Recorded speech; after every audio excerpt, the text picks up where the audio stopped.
Assalamualaikum warahmatullahi wabarakatuh. Waalaikumsalam warahmatullahi wabarakatuh. Bismillahirrahmanirrahim. Alhamdulillahi rabbil alamin. Wassalatu wassalamu ala ashrafil anbiya'i wal mursalin. Sayyidina wa maulana Muhammadin. Wa ala alihi wa ashabihil mujahidin at-tahirin, amma ba'du. Saudara-saudara kaum muslimin rahimakumullah.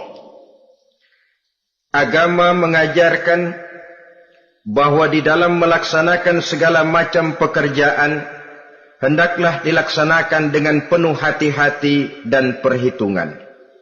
Dikatakan dalam pepatah, fit ta'annis salamah wa fil ajalatin nadamah. Di dalam keberhati-hatian itu ada keselamatan, dan di dalam sikap tergesa-gesa, di dalam sikap terburu-buru biasanya mengandung penyesalan. Tetapi ada 5 perkara yang malah memang harus dikerjakan secara buru-buru. Apa yang 5 perkara itu? Pertama, mengubur jenazah. Tidak baik kalau jenazah itu disemayamkan sampai 2-3 hari di rumah. Dan yang lebih baik mengubur jenazah itu adalah di tempat di mana dia meninggal. Contohnya adalah baginda Nabi. Beliau kelahiran Mekah. Beliau wafat di Madinah. Maka di Madinah itulah beliau dimakamkan. Dan bukan di kota Mekah. Karena prinsipnya agama menginginkan kemudahan dan tidak menginginkan kesukaran. Hal kedua yang harus dikerjakan dengan segera ialah mengawinkan anak perempuan. Apabila kita mempunyai anak perempuan, sudah sampai usianya untuk memasuki ambang pintu pernikahan, dan dia sudah minta untuk dinikahkan, maka segeralah orang tua menikahkannya atau mengawinkannya. Sebab biasanya anak perempuan, apalagi di zaman sekarang, kalau tidak segera dikawinkan oleh orang tuanya, dikhawatirkan dia akan kawin sendiri. Dan itu tentu akhirnya akan merepotkan kedua orang tuanya. Hal ketiga yang harus dikerjakan dengan segera dan buru-buru ialah membayar hutang.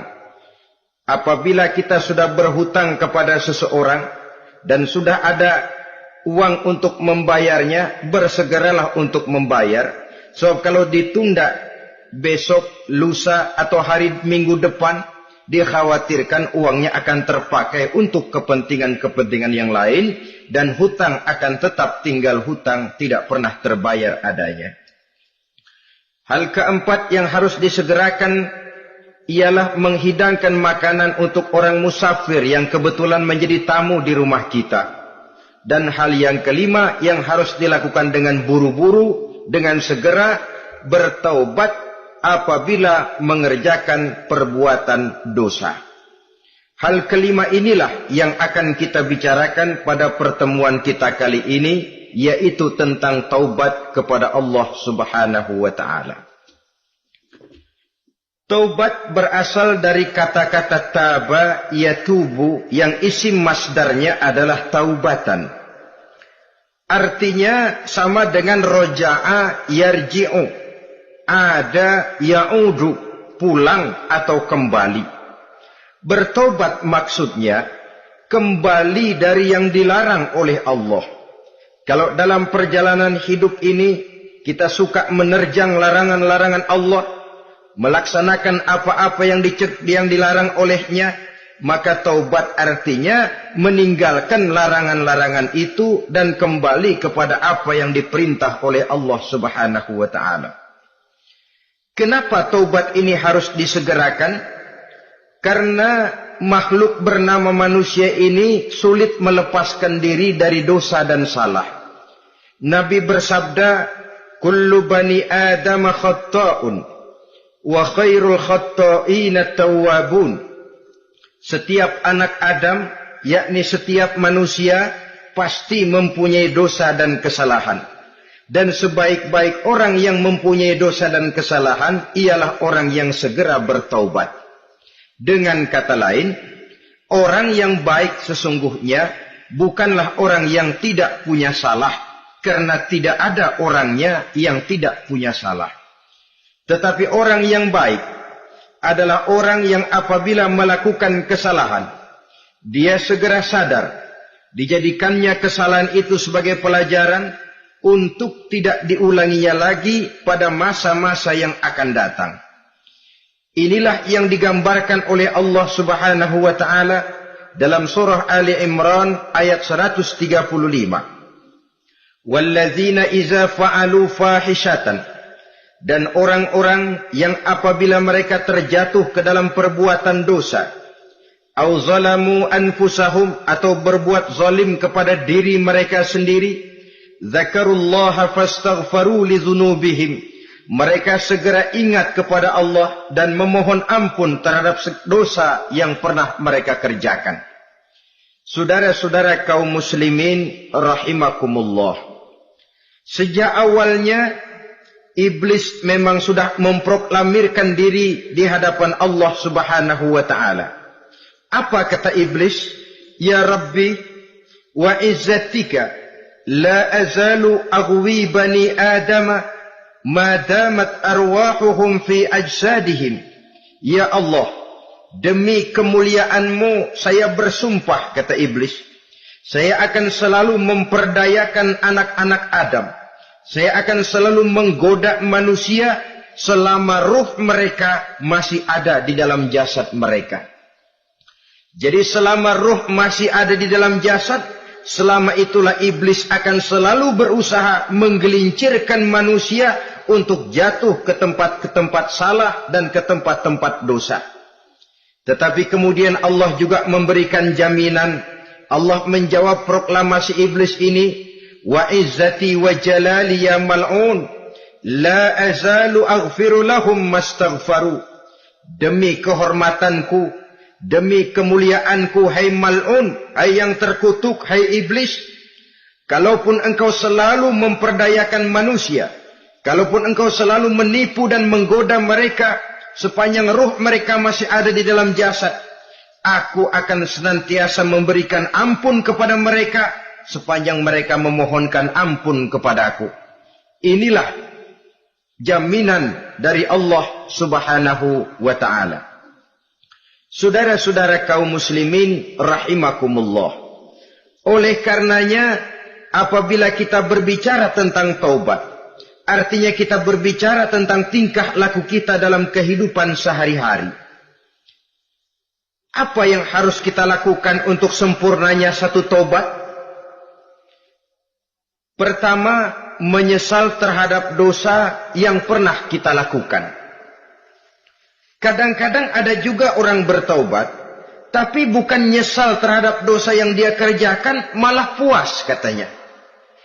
Dia ngomong sama teman-temannya, saya dulu zaman muda sudah kenyang judi, kenyang zina, kenyang mabuk-mabukan, sudah puas. Sekarang tinggal benernya saja, saya sudah taubat. Taubatnya sih bagus, tapi puasnya itu yang jelek. Kenapa harus dikatakan puas? Bukan puas, menyesal. Menyesal saya dulu. Kenapa hanyut terjebak dosa? Kenapa tenggelam di meja judi? Kenapa tenggelam di minum-minuman keras? Kenapa hanyut kepada perbuatan munkar dan maksiat? Saya menyesal sekali. Menyesal diperintah dan bukan malah puas. Dari rasa menyesal ini nanti timbul hal yang kedua, yaitu berniat tidak akan mengulangi lagi perbuatan dosa. Kalau menyesal tapi masih diulangi lagi, itu belum taubat yang sebenarnya. Saya kapok, menyesal, tidak mau minum minuman keras lagi. Besok tidak ada minuman keras, malah pusing. Nyari kesana kemari. Itu belum taubat yang sebenarnya. Jadi setelah menyesal, berniat tidak akan mengulangi lagi perbuatan dosa itu. Kalau menyesal tapi masih diulanginya lagi, itu sama saja dengan main-main. Saudara-saudara kaum muslimin rahimakumullah, Barangkali itu yang orang namakan dengan taubat sambal namanya. Kita kalau makan nasi pakai sambal, pedesnya bukan main, repot, marah, ngomel. Gila, sambal pedes bukan main, taubat sama sambal. Taubat sama sambal katanya. Tapi 2-3 hari kemudian dia makan lagi, nggak ada sambal, nyari. Kemarin sudah taubat, 2 hari kemudian malah nyari. Ini bukan taubat yang sebenarnya. Penyesalannya tidak diiringi dengan berniat untuk tidak mengulangi perbuatan dosa itu selama-lamanya. Saudara hadirin, kita sudah taubat, tidak mau lagi minum minuman keras. Datang teman, minum ya? Nggak mau. Kenapa? Saya sudah taubat. Yang benar, benar.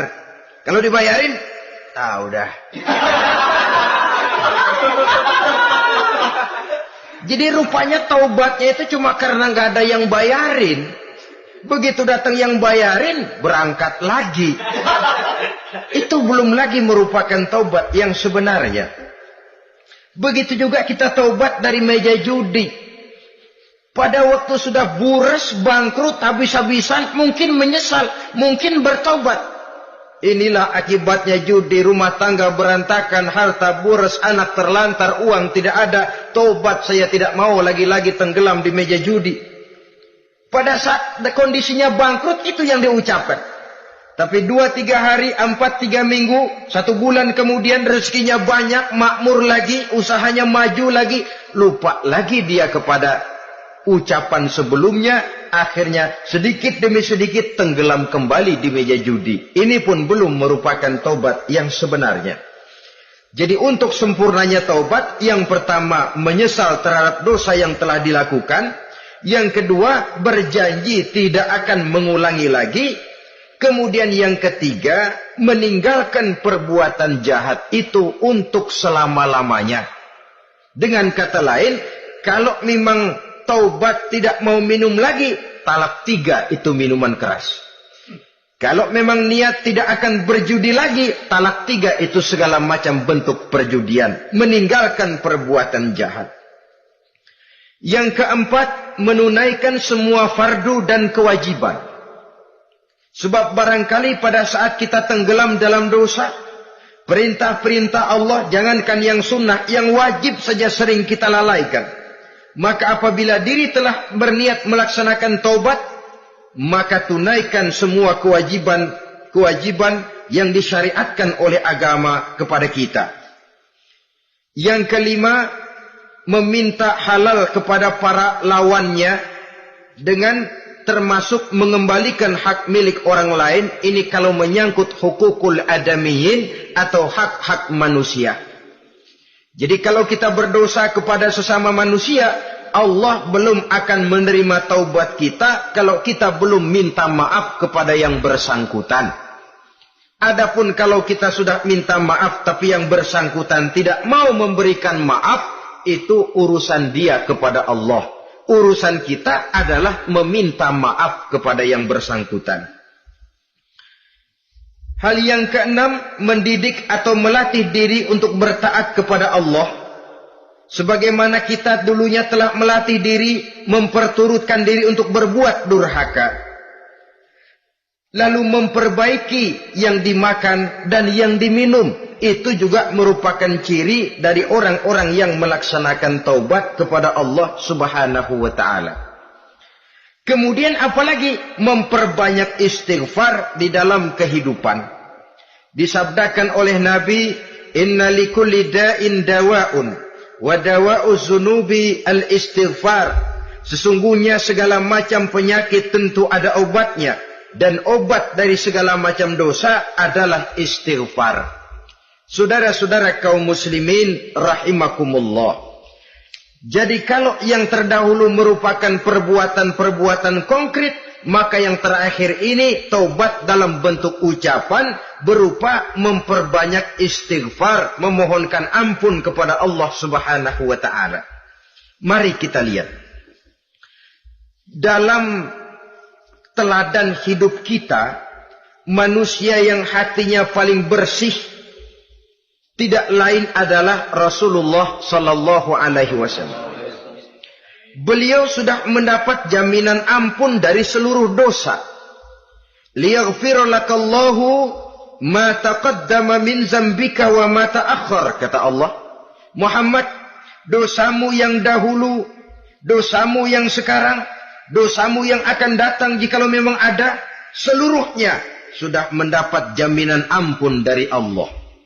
Tetapi coba lihat dari sejarah perjalanan hidup yang mulia ini. Sungguh pun beliau sudah nyata-nyata mendapat jaminan ampun dari Allah.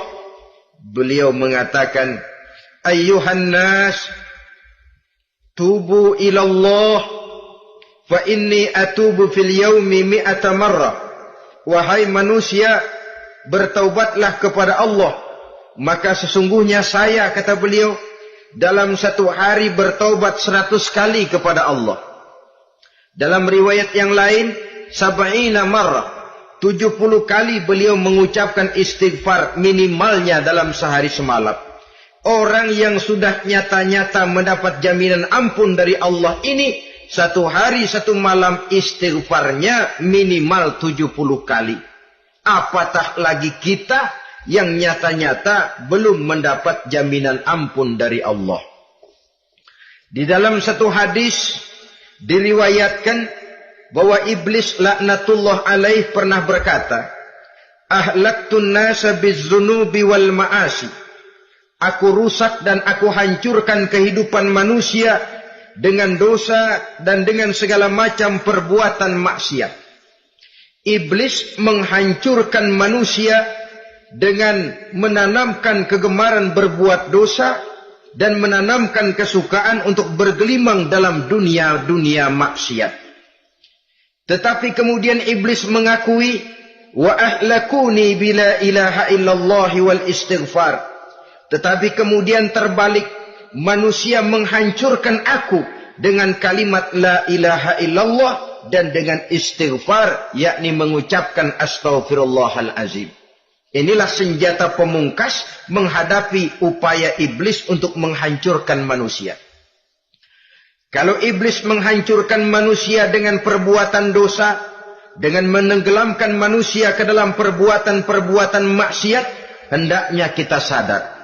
Pada saat kita terdorong untuk melakukan perbuatan dosa, kita lalu sadar inilah perangkap iblis untuk membinasakan saya. Pada saat kita terjebak ke dalam perbuatan maksiat dan munkarat, ingatlah baik-baik, inilah perangkap iblis untuk merusak dan membinasakan saya. Maka hancurkan perangkap iblis, hancurkan tipu daya dan usaha iblis itu dengan apa? Dengan kalimat la ilaha illallah dan dengan memperbanyak istighfar. Falamma ra'aitu dzalik, ketika aku lihat hal itu, kata iblis, mereka hancurkan kita dengan dosa dan maksiat, dan kita hancurkan mereka dengan la ilaha illallah dan istighfar. Diamkah iblis? Puaskah iblis? Ternyata tidak. Apabila aku lihat usaha manusia itu, ahlaktuhum bil huda, ahlaktuhum bil hawa, wahum yahsabuna annahum muhtadun. Apabila mereka hancurkan aku dengan la ilaha illallah dan istighfar, maka aku kembali menghancurkan mereka dengan mempergunakan hawa nafsu, sehingga mereka menyangka bahwa mereka adalah orang-orang yang mendapat petunjuk. Ditanamkan dalam diri kita perasaan bahwa kitalah orang yang paling benar. Itu pun tipu daya iblis. Maka orang pintar itu baik, tapi merasa pintar itu jelek. Orang benar itu bagus, tapi merasa benar itu tidak baik. Karena biasanya orang kalau sudah merasa benar, lalu cenderung untuk menganggap orang lain tidak benar. Kalau sudah begitu, dia akan mengklaim diri, sayalah orang yang paling benar, yang lain tidak benar semuanya. Itu termasuk perangkap iblis juga. Setelah kita gempur mereka dengan kalimat tahlil dan dengan kalimat istighfar. Saudara-saudara kaum muslimin rahimakumullah. Allah Maha Pengasih dan Maha Penyayang. Ia akan mengampunkan perbuatan yang bersifat salah dari manusia. Hanya manusia saja yang kadang-kadang bodoh, tidak mau mengampuni dan memaafkan dirinya sendiri, dengan membiarkan dirinya terseret berlarut-larut dalam dosa tanpa keinginan untuk bertaubat. Sepanjang nafas belum sampai di tenggorokan, sepanjang matahari masih terbit di sebelah timur dan terbenam di sebelah barat, sepanjang itu Allah masih akan menerima taubat seorang hamba. Innallaha yaqbalu taubatal abdi ma lam yugharghir. Allah akan senantiasa menerima taubat seorang hamba sebelum nafasnya sampai di tenggorokan. Apabila nafas sudah sampai di tenggorokan, maka taubat sudah terlambat adanya. Lalu yang konkret di dalam kehidupan ini, apa ciri-ciri dari orang yang melaksanakan taubat itu? Seorang ahli hikmah berkata, pertama, orang yang taubat itu kelihatan bahwa dalam kehidupan ini dia mampu menjaga lidahnya dari ucapan yang berlebih-lebihan, dari ucapan yang tidak ada manfaatnya, dari ucapan yang mengandung dosa, namimah, mengadu domba, dan ucapan-ucapan yang merugikan orang lain. Orang yang taubat kelihatan dari lidahnya. Ini yang konkret.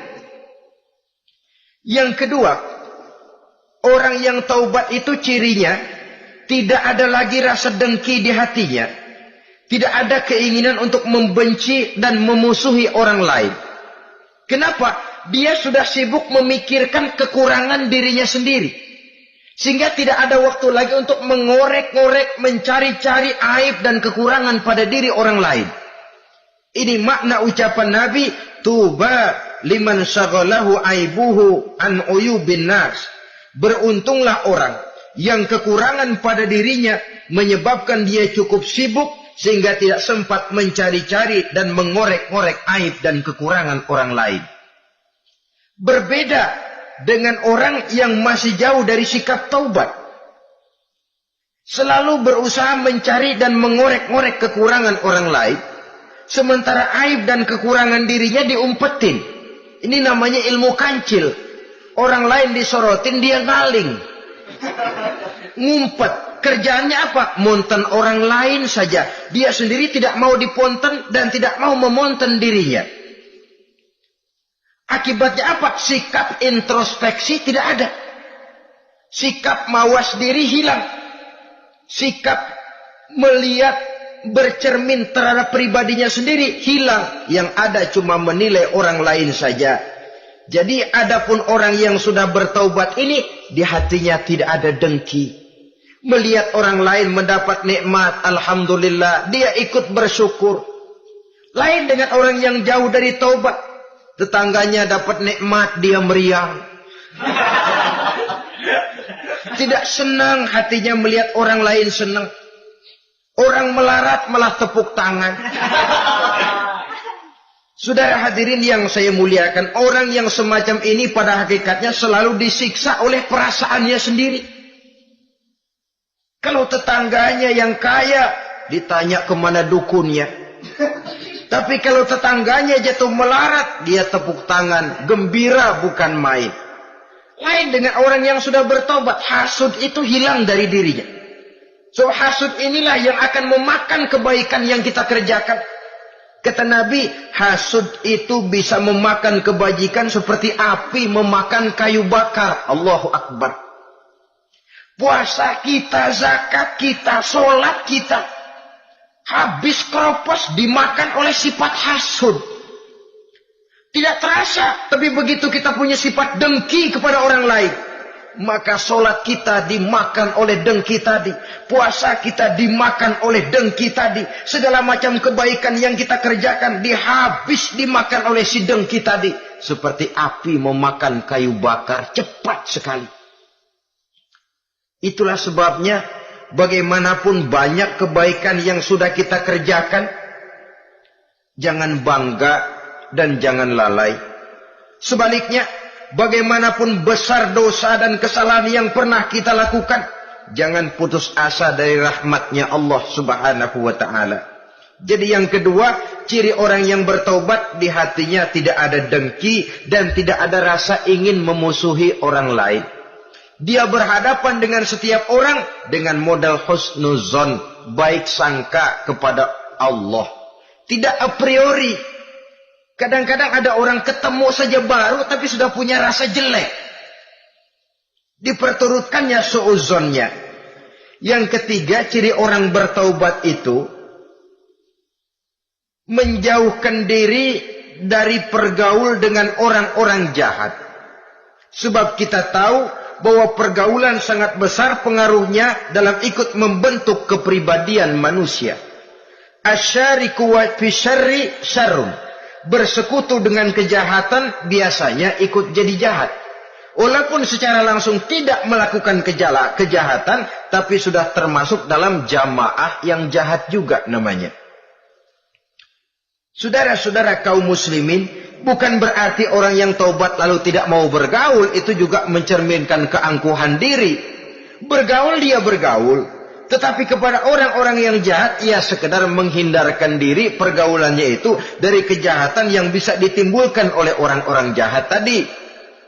Ciri yang keempat dari orang yang bertaubat, dia mempersiapkan diri untuk menghadapi mati. Mempersiapkan diri. Sebagaimana kita tahu, kalau kita akan pergi ke luar kota, tentu kita membawa bekal. Makin jauh perjalanan, makin banyak bekal yang harus kita bawa. Hidup ini adalah perjalanan panjang yang kita juga memerlukan bekal dalam kehidupan. Orang yang bertaubat, orang yang mempersiapkan diri untuk menghadapi maut dan menghadapi hari-hari sesudah maut itu datang. Menghadapi kehidupan di alam barzakh, menghadapi kehidupan di alam akhirat dan selanjutnya. Dia mempunyai persiapan sehingga kapan maut datang dia sudah punya persiapan lebih dahulu. Saudara, kalau kita siap dipukul orang, pada saat pukulan itu datang, rasanya sakitnya agak lebih kurang daripada kita tidak pernah siap untuk dipukul. Walaupun bobot pukulannya sama, tapi kita akan lebih punya daya tahan kalau kita sudah siap. Oleh karena itu, orang yang bertobat, orang yang mempunyai persiapan untuk menghadapi mati. Tidak hanya untuk menghadapi mati, tapi juga menghadapi hidup di seberang kematian nanti. Maka karenanya, dia sibuk dengan dunianya, tapi juga dia lebih sibuk dengan akhiratnya. Dia tenggelam dalam berbagai macam kesibukan dunia, lain saat dia memfanakan diri untuk membekali diri menghadapi kehidupan sesudah hidup yang sekarang ini. Ciri-ciri ini tentu akan kelihatan dari gerak hidup seseorang. Saudara-saudara kaum muslimin rahimakumullah. Jadi dengan kata lain, kalau kita kembali kepada surah Ali Imran ayat 135 tadi, apabila dalam kehidupan terjebak kita kepada perbuatan dosa atau zalim kepada diri sendiri, zakarullah, segeralah mengingat Allah. Fastaghfaru li dzunubihim, dan segera memperbanyak istighfar, memohon ampun kepada Allah Subhanahu wa taala, sebab dosa dalam Islam hanya bisa ditebus dengan taubat. Bukan dengan uang, bukan dengan beras, bukan juga dengan piagam. Dosa dalam Islam hanya bisa ditebus dengan melaksanakan taubat kepada Allah. Dan untuk bertaubat tidak usah ngulur waktu. Besok saja, bulan depan saja, tahun depan saja, nanti saja kalau sudah agak sedikit tua. Ibarat diri kita ini kaca. Kata Imam Ghazali, maka dosa adalah debu. Apabila kaca kena debu, sedikit nempel debu, lalu dilap, sedikit nempel debu, terus dilap lagi, insya Allah kaca akan tetap bersih. Tapi kalau kita menunggu debu sampai banyak, apalagi sampai berurat, berkarat, nanti akan sulit membersihkannya. Demikian hati manusia itu. Kalau sudah dihinggapi oleh dosa, ditumpuknya lagi, berkarat dosa dalam hati, biasanya berat untuk melaksanakan taubat. untuk lebih meningkatkan pengertian kita tentang ciri dari orang-orang yang bertaubat, mari kita ikuti sebuah dialog yang pernah terjadi antara Rasul dengan para sahabat. Satu hari ketika sedang berkumpul dengan para sahabat, baginda Rasul bertanya, "Atadruna manit taib?" Saudara-saudara, tahu enggak saudara-saudara, siapa sebenarnya orang-orang yang bertaubat itu? Macam-macamlah jawaban para sahabat, tapi yang jelas akhirnya mereka berkata, Allahu wa rasuluhu a'lam. Allah dan Rasulnya yang lebih tahu siapa sebenarnya orang yang bertaubat itu. Atas jawaban ini, baginda Rasul lalu menegaskan. Pertama, man taba wa lam yata'allamil ilma falaysa bitaibin. Siapa orang yang mengaku bertaubat kepada Allah, lalu dia tidak mau mencari ilmu, tidak mau belajar, falaysa bitaibin, maka dia belum termasuk orang yang bertaubat. Jadi di sini jelas bahwa bukan hanya dari dosa kita bertaubat, juga bertaubat dari kebodohan. Dalam arti tidak membiarkan diri kita bodoh terus menerus. Dengan bahasa anak sekarang, bodoh tapi betah.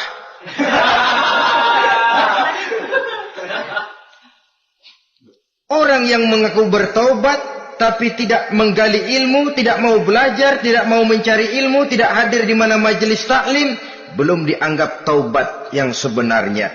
Jadi grafik orang yang taubat itu kelihatan dari kesungguhannya mencari ilmu, menghadiri majelis taklim, menghadiri kuliah-kuliah, ceramah-ceramah dan diskusi-diskusi keagamaan. Rakus dia dengan ilmu pengetahuan agama. Sehingga dengan ilmunya taubatnya semakin mantap. Ini ciri yang pertama. Lalu beliau bersabda lagi, wa man taba walam yazdad fil ibadati falaysa bitaibin. Barang siapa yang mengaku bertaubat tapi ibadahnya tidak tambah-tambah, maka dia belum termasuk orang yang taubat. Orang yang bertaubat ada grafik peningkatan ibadahnya.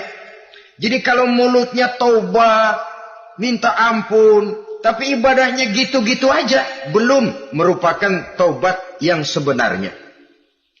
Jadi pada saat dia melaksanakan taubat, memproklamirkan diri untuk kembali ke jalan Allah, nilai ibadahnya meningkat. Kalau sholatnya tadinya cuma sekedar yang wajib-wajib saja, setelah dia taubat bertambah melaksanakan yang sunnah, rawatibnya, qobliyah, ba'diyahnya, atau kemudian nawafilnya berupa tahajud, hajat, duha, istikharah, dan sholat-sholat sunnah lainnya. Jadi kelihatan dari peningkatan ibadahnya. Ini ciri yang kedua. Yang ketiga kata Nabi lagi, wa man taba wa lam yardal khusama falaysa bitaibin. Barang siapa yang mengaku bertaubat kepada Allah, tapi dia tidak bisa meridhoi musuh-musuhnya, maka belum lagi dia dianggap orang yang bertaubat. Meridhoi, memaafkan musuh.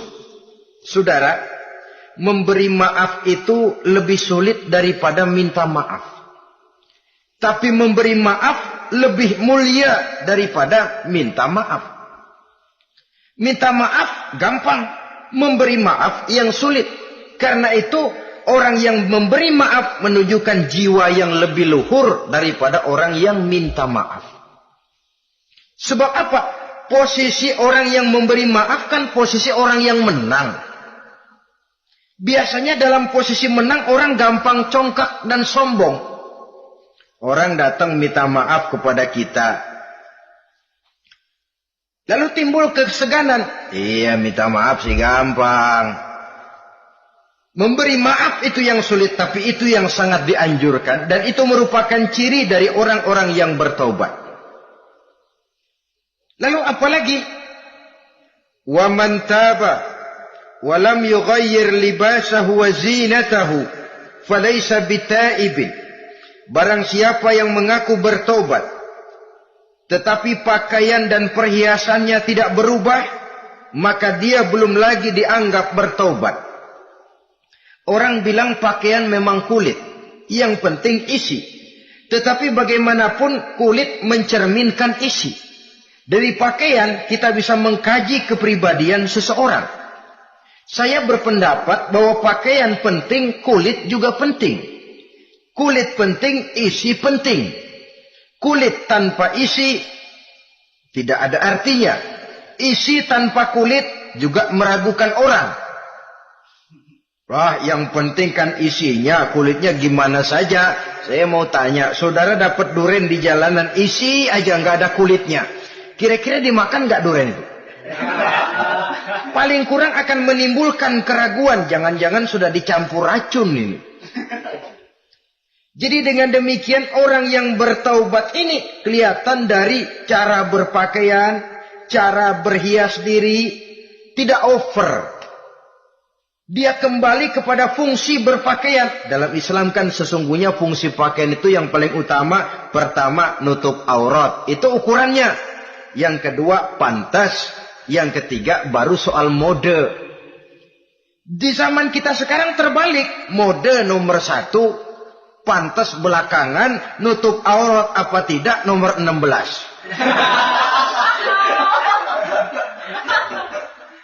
Kalau sudah mode, kita kekira kekurangan pertimbangan. Ini buat saya pantas apa tidak? Ini menutup aurat apa tidak? Kita balik. Padahal fungsi berpakaian dalam Islam tujuan utamanya. Pertama, nutup aurat. Biar modenya mutaakhir, ciptaan Pierre Cardin sekalipun. Kalau memang tidak nutup aurat, ya hukumnya masih belum berpakaian. Atau juga ukuran yang kedua, pantas. Yang orang lain pantas kita pakai, belum tentu kita pantas. Kita kadang-kadang kehilangan pertimbangan. Lihat iklan bintang film memakai pakaian yang begini bagus, lalu kita pakai saja. Ya tentu namanya bintang film. Kadang-kadang pakaian untuk show dipakai buat kondangan. Akhirnya habis sekampung orang nonton dia. Ya nggak pantas toh, nggak wajar. Saudara hadirin yang saya muliakan, orang yang bertobat kelihatan dari pakaian dan perhiasannya. Kalau sudah memakai perhiasan, ya sekedarnya saja. Tidak lalu dengan niat supaya orang tonton, supaya orang lihat, supaya orang tahu dia kaya, supaya timbul decak kagum, asal dia lihat orang lalu wah. Kalau sudah diwahi lalu senang. Saudara hadirin yang saya muliakan, kemudian kata Nabi lagi, wa man taba wa lam yubaddil ashabahu falaysa bitaibin. Siapa yang mengaku bertaubat tapi pergaulannya dari itu ke itu saja, seperti itu juga tidak mengalami perubahan, maka dia belum lagi dianggap bertaubat. Kalau taubat kita dari judi, jangan bergaul lagi dengan penjudi. Dalam arti jangan berkumpul di majelis judi. Ah, saya sih udah tobat nggak main judi, tapi ngumpulnya di situ terus. Ya bagaimana? Pada akhirnya toh akan terseret juga. Saudara hadirin yang saya muliakan, jadi dengan demikian lingkungan juga sangat besar pengaruhnya dalam kriteria orang yang bertaubat. Selanjutnya Nabi bersabda, "Wa man taba walam yughayyir khuluquhu falaysa bitaibin." Siapa yang mengaku bertaubat tapi akhlaknya, budi pekertinya tidak mengalami perubahan, maka orang itu pun belum dianggap bertaubat. Ini juga konkret. Orang yang bertaubat kelihatan dari akhlaknya. Kalau kemarin sama orang tua songong, kurang ajar, nyelongcong, maka setelah taubat dia berakhlak kepada orang tua. Kalau kemarin kepada anak muda menindas, tidak senang kepada anak muda yang maju, setelah dia taubat, dia bisa menyayangi kepada anak-anak muda. Akhlak ini lain dengan adat, istiadat. Adat biasanya hanya memandang yang lahir, sedangkan akhlak zahir batin dipandang. Contoh, seorang anak muda kalau lewat di depan orang tua membungkukkan badan, menurut adat dia sudah sopan. Tapi menurut akhlak belum tentu berakhlak. Tergantung kepada niatnya apa membungkukin badan. Permisi apa ngina. Kan mungkin saja orang membungkukan badan lewat di depan aki-aki karena menghina sebab aki-aki itu badannya udah bungkuk. Jadi gerakan zohir yang baik, yang diiringi dengan niat yang baik, itulah cerminan daripada akhlak. Kalau adat terlepas dari soal niat. Asal zohirnya sudah oke, menurut adat, oke dia beradat. Niatnya apa? Adat tidak pernah menilai. Maka orang yang bertaubat pun kelihatan dari akhlaknya. Dan akhlak itu adalah keseluruhan tingkah hidup manusia. Cara berjalan ada akhlak. Cara makan ada akhlak. Cara duduk ada akhlak. Cara tidur ada akhlak. Sehingga pantas ketika Siti Aisyah ditanya, Aisyah, Rasulullah itu akhlaknya apa sih? Beliau menjawab, karena Rasulullah khuluquhul Quran. Rasulullah itu akhlaknya Quran. Sehingga di kalangan ilmuwan lalu ada ungkapan bahwa Nabi Muhammad adalah Quran berjalan. Maksudnya seluruh konsepsi Quran sudah diterjemahkan dalam kehidupan Nabi. Maka tidak heran kalau Islam mengatur kehidupan manusia sejak yang sekecil-kecilnya sampai yang sebesar-besarnya. Cara berpakaian ada akhlaknya, kan begitu toh dalam Islam. Saudara diri di depan kaca, ngaca, ada akhlaknya, ada bacaannya. Allahumma kama hassanta khalqi fahassin khuluqi. Sampai saudara masuk ke dalam WC sekalipun ada akhlaknya. Karena akhlak adalah keseluruhan gerak hidup manusia. Orang yang bertobat kelihatan dari perubahan akhlaknya. Kemudian beliau bersabda, "Wa man taba wa lam yatwi firashahu wa bisatahu falaysa bitaibin." Siapa orang yang mengaku bertaubat tetapi dia tidak menggulung tempat tidur dan spraynya, maka dia belum dianggap bertaubat. Ini bahasa kinayah. Menggulung spray, melipat tempat tidur artinya lebih banyak ibadahnya daripada tidurnya. Kalau ngaku taubat tapi sehari 24 jam, 22 jam tidur, cuma 2 jam ibadah, ya belum mencapai kriteria itu. Dengan kata lain, orang apabila sudah memproklamirkan diri untuk taubat, menyingsingkan lengan baju, melipat spray, menggulung tempat tidur. Bukan berarti dia tidak tidur-tidur, tetapi bersiap diri untuk melaksanakan ibadah yang pada saat dia terjebak dalam dosa, sudah banyak ibadah yang ditinggalkannya. Saudara-saudara kaum muslimin rahimakumullah. Kemudian beliau bersabda pula, "Wa man taba wa lam yatasaddaq falaysa bitaibin." Barang siapa yang mengaku bertobat, kemudian dia tidak menyedekahkan karunia yang diberikan Allah kepadanya, maka taubatnya belum lagi dianggap taubat yang sebenarnya.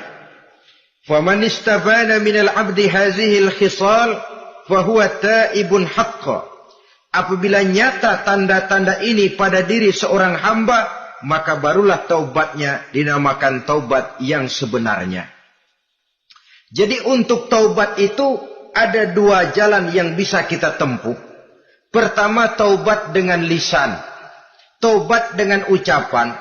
Dalam artian apa? Memperbanyak istighfar. Istighfar yang mana? Yang mana yang mungkin saja. Kalau waktunya sempit ya istighfar yang pendek-pendek. Astaghfirullah, astaghfirullah, astaghfirullah. Mau yang lebih panjang, astaghfirullahalazim allazi la ilaha illa huwal hayyul qayyum wa atubu ilaih min jami'il ma'asi waz zunub la haula wala quwwata illa billahil aliyyil azim. Ada waktu yang lebih panjang lagi membaca sayyidul istighfar. Tiap kali berbuat jahat, tiap kali diiringi dengan istighfar. Nah, ini yang bisa runtuh dengan istighfar ini dosa apa? Dosa yang ringan. Dosa yang biasanya dilakukan oleh panca indera kita. Mata Ini dosa mata, insya Allah bisa runtuh dengan istighfar. Ngelihat yang haram, cepat nunduk. Astagfirullah. Habis nunduk, jangan ngeliatin lagi. Di kadang-kadang ngelihat nunduk, istighfar. Melotot lagi, istighfar lagi.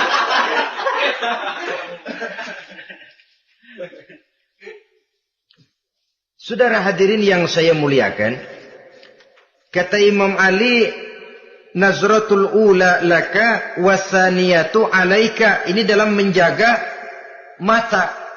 Pandangan pertama rezekimu. Kelihatan. Namanya kelihatan kan rezeki. Pandangan pertama rezekimu. Ulangannya dosamu. Ulangannya ini yang bisa membawa dosa. Dosa karena lidah. Mengucapkan kata-kata yang menyakitkan orang. Dengan istighfar, insya Allah runtuh. Adapun dosa-dosa besar lainnya, tentu harus dengan perbuatan. Tidak cukup dengan sekedar istighfar saja. Perbuatannya apa? Itulah seperti yang sudah saya sampaikan pada ciri-ciri orang yang bertaubat tadi. Oleh karenanya, beruntunglah kita masih diberikan umur oleh Allah. Sehingga segala dosa dan kesalahan yang kita lakukan, kita masih punya kesempatan untuk mengadakan pemutihan, bertaubat kepada Allah. Nah, apa kemudahan yang diberikan Allah kepada orang yang melazimkan istighfar di dalam hidupnya? Pertama, kata Nabi, man lazimal istighfar, siapa orang yang melazimkan, membiasakan diri istighfar, diberikan keistimewaan oleh Allah. Pertama, ja'alallahu lahu min kulli dhiqin makhraja. Allah akan memberikan jalan keluar untuknya dari segala macam kesulitan. Hidup ini kan problem. Makin tinggi status sosial, makin banyak urusan. Urusan akan selesai apabila hidup di dunia selesai. Kita menyangka orang lain lebih enak dari kita. Padahal tiap orang punya urusan. Yang namanya enak barangkali persis seperti pelangi biang lala itu. Tidak pernah di atas kepala kita, di atas kepala orang lain saja. Begitu kita memandang keenakan dalam hidup ini. Petani bilang pedagang enak, pedagang bilang petani enak. Tapi begitulah keenakan itu.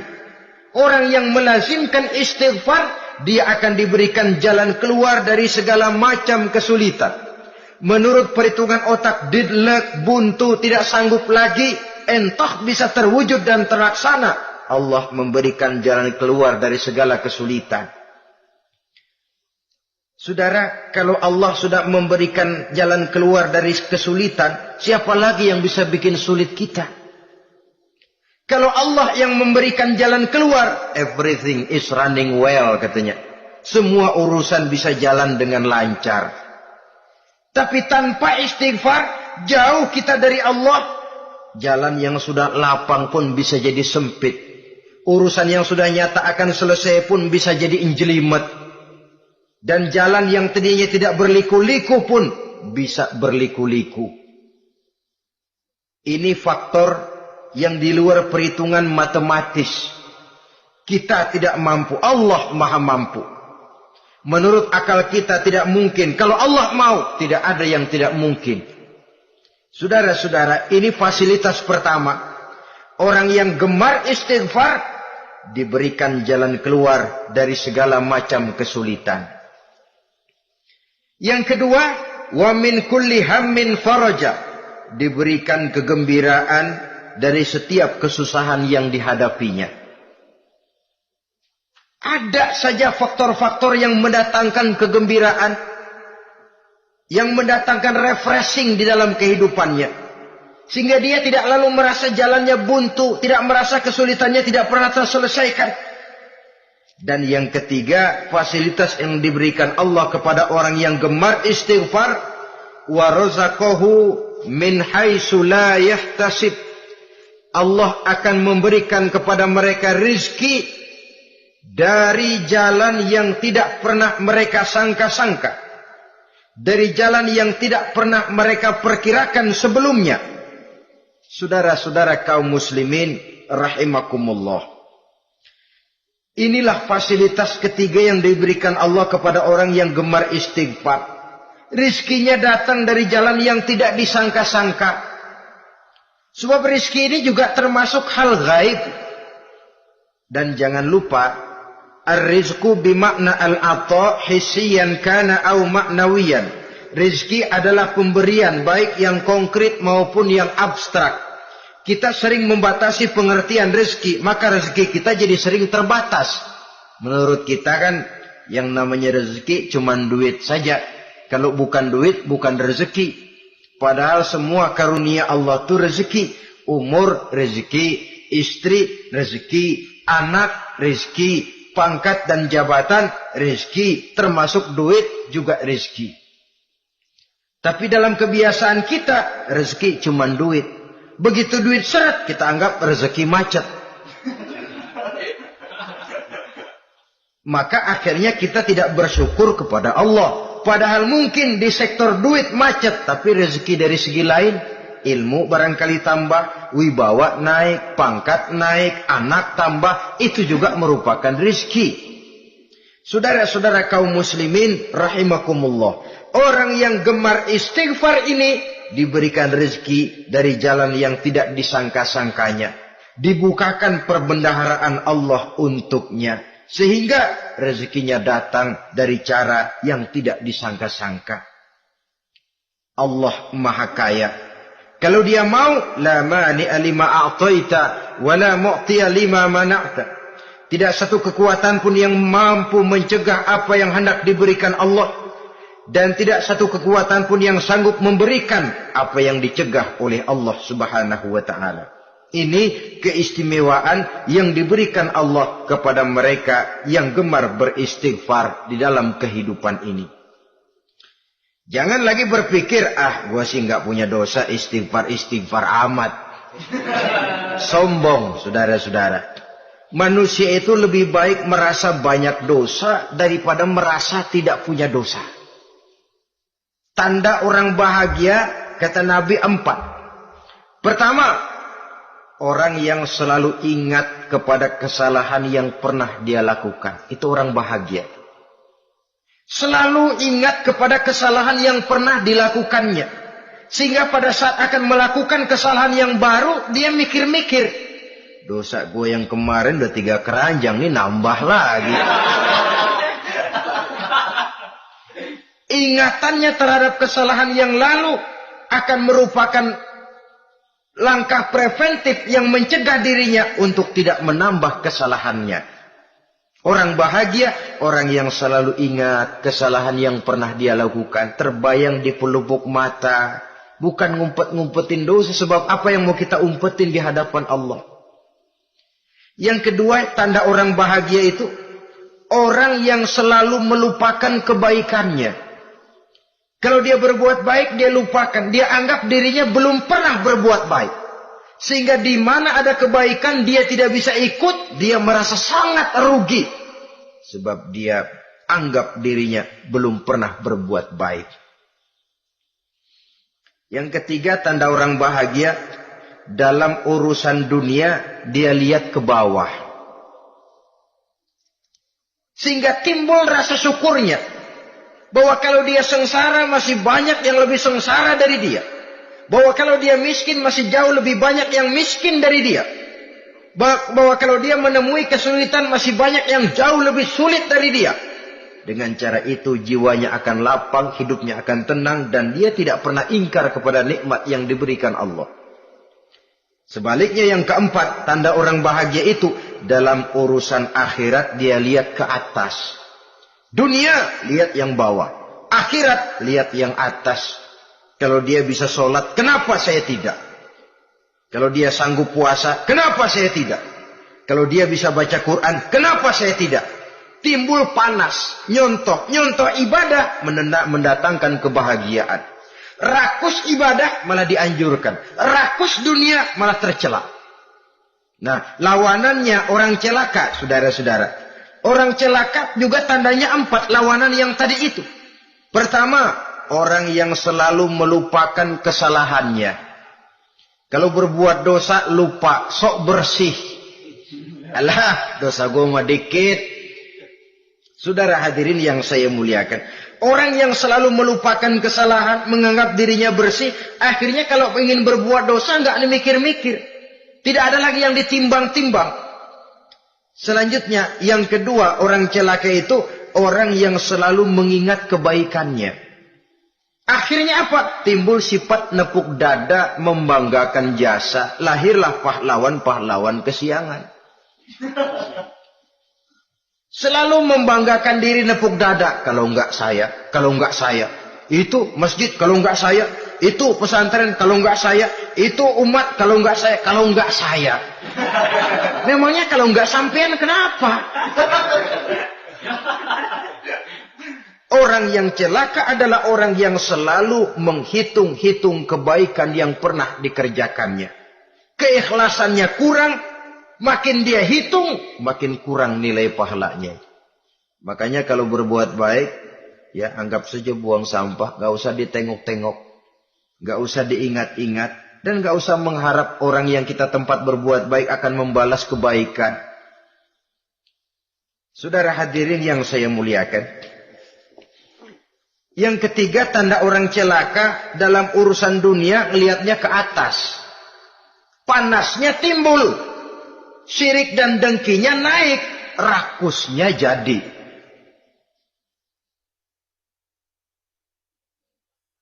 Timbul sifat panasnya itu. Tidak mau ngerti. Kalau tetangga saya bisa beli kulkas, kenapa saya tidak? Kalau tetangga saya bisa beli motor, kenapa saya tidak? Kalau tetangga saya bisa beli mobil, kenapa saya tidak? Gaji nggak cukup, tuyul piara.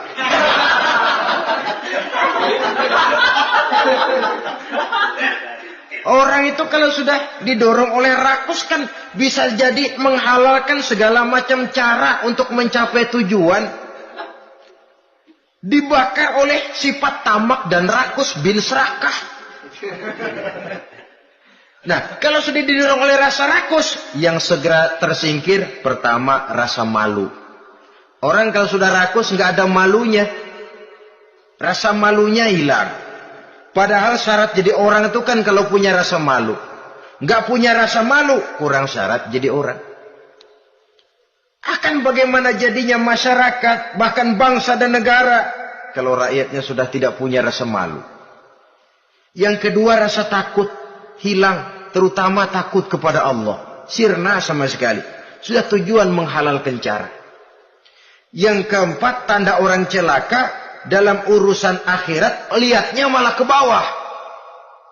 Kenapa kamu enggak sholat? Itu bapak anu yang tuaan, enggak, saya enggak lagi. Kenapa ngelihatnya mesti kepada yang begitu? Sehingga lalu tidak ada gairah untuk mencontoh. Saudara-saudara kaum muslimin rahimakumullah. Walaupun serba singkat oleh karena terbatasnya ruang pembicaraan ini, mudah-mudahan bisa memberikan gambaran sepintas tentang ciri-ciri orang yang bertaubat. Dengan harapan, marilah kita menjadi orang yang bertaubat sebenarnya. Dengan ciri menyesal terhadap dosa yang pernah kita lakukan, meninggalkan perbuatan jahat, dan berjanji tidak akan mengulangi lagi perbuatan jahat itu. Kalau dia menyangkut hak-hak manusia, maka hak itu harus kita kembalikan, dan kepada yang bersangkutan kita harus meminta maaf. Apabila ditambah dengan kegiatan lisan, memperbanyak istighfar dalam kesempatan yang mungkin di sepanjang perjalanan hidup ini. Ini sajalah yang kita bicarakan pada pertemuan kali ini. Terima kasih atas segala perhatian. Mohon maaf atas segala kekurangan. Usikum wa nafsi bitaqwallah. Wassalamualaikum warahmatullahi wabarakatuh. Waalaikumsalam.